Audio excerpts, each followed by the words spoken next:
Pulmonary this, pulmonary that. We hear that term thrown around a lot in EMS.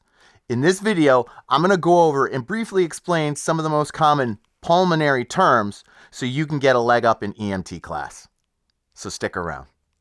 Let's start off with the word pulmonary itself.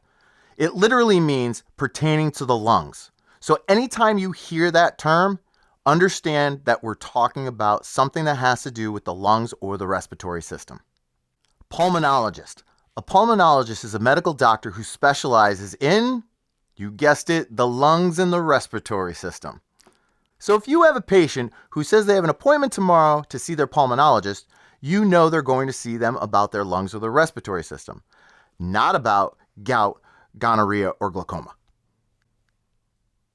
Pulmonary artery. So the pulmonary artery is the blood vessel that brings oxygen-poor blood or deoxygenated blood from the heart to the lungs. Now on the other side of the coin, we have the pulmonary vein. The pulmonary vein brings oxygen-rich blood or oxygenated blood from the lungs back to the heart. Next up, pulmonary valve. We have 4 valves in the heart, and these valves help keep blood flowing in the correct direction. They prevent backflow into the system.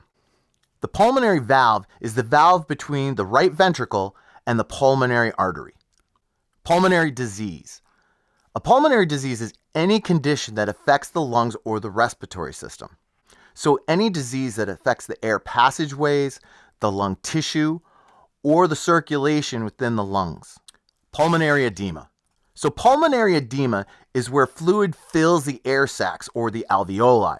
So this could be an issue of the heart not pumping properly, and fluid from the circulatory system leaks into the alveoli, which can make it very difficult to breathe.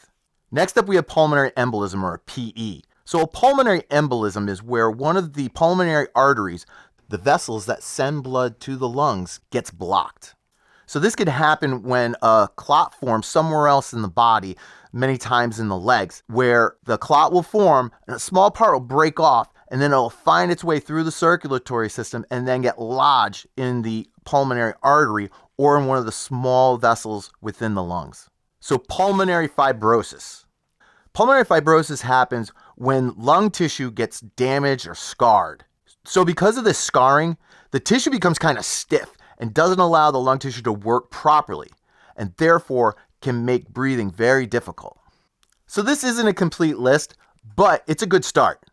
If you know any pulmonary terms that could be helpful to new EMT students, drop them down in the comments section below. So for more videos like this, click over here, and if you got something out of it, hit that like button. Click one of these bad boys. Thank you for watching, and look forward to seeing you at the next video.